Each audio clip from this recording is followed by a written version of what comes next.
working on his conspiracy. For the moment, he had settled on capturing Lincoln, not shooting him, possibly at the nearby Ford's Theater. Booth knew the theater well. He had stood on its stage 16 days earlier in a performance of William Shakespeare's Romeo and Juliet. The handsome, baby-faced Booth played Romeo. A few days before, he was at the theater eyeing its exits and pathways for a potential abduction of Lincoln, a fan of comedies and a known guest of the place. John Sleeper Clark, Booth's brother-in-law and famed American comedian, was performing the play The Rivals at the theater the following day. Perhaps Lincoln would show. The 26-year-old Booth wasn't the type one expected to plan a political coup. He was from a famous theatrical family. His brother Edwin, also a famous Shakespearean actor, once saved Lincoln's son from getting hit by a train. When Edwin scooped him off the train platform, the son, Robert Todd, recognized Edwin's face from pictures he had seen. But John Wilkes Booth was not like his brother. While he was an accomplished actor, he was also a drunken Confederate sympathizer who despised Lincoln. At the moment, the public saw otherwise. As earned by his Romeo, we hasten to add our laurel to the wreath which the young actor deservedly wears, to offer him our congratulations, and to say to him that he is of the blood royal, a very prince of the blood, a lineal descendant of the true monarch, his sire who ranks with the Napoleons of the stage. A critic for the Washington Daily National Intelligencer wrote, "We have never seen a Romeo bearing any near comparison with the acting of Booth on Friday night." Booth's own life was headed for tragedy, just like the Shakespeare plays he headlined.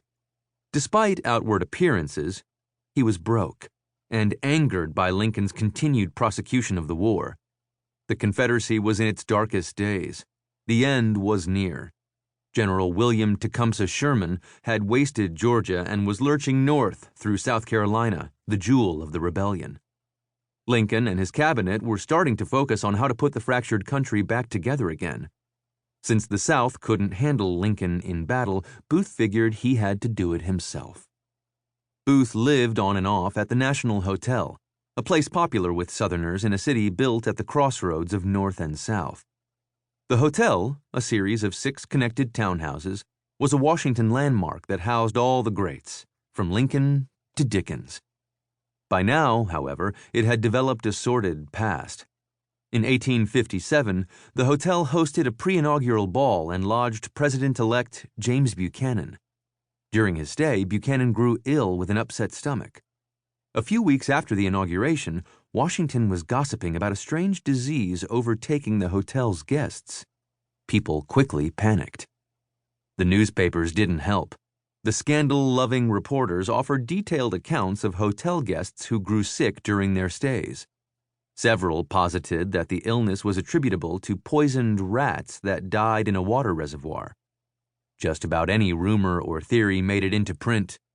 The Columbus, Georgia, Enquirer later reported that President Buchanan was near death.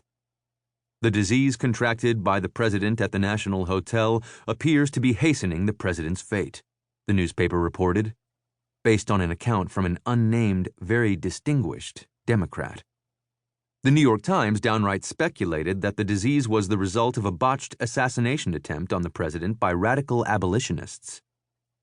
None of that was true, but it goes to say the National Hotel was a great place to hatch a conspiracy. Booth had begun tracking Lincoln's movements throughout the capital city, but there was no indication he knew Lincoln was at Gardner's studio. Gardner had photographed Booth there before, as he had so many other celebrities and politicians and generals. He and his old boss, famed photographer Mathew Brady, had perfected the wet plate process, which allowed them to duplicate photos and sell them to the general public. Many of their famous subjects wound up on small cardstock. Americans traded them like baseball cards. Gardner was a realist. He was not in awe of celebrities like Brady. Still, his studio was packed with famous faces: Grant, Sherman, Lincoln. But in recent years, Gardner's gallery had become dominated by the Civil War itself. The 3-story building's brick exterior wore a large sign with big block letters reading,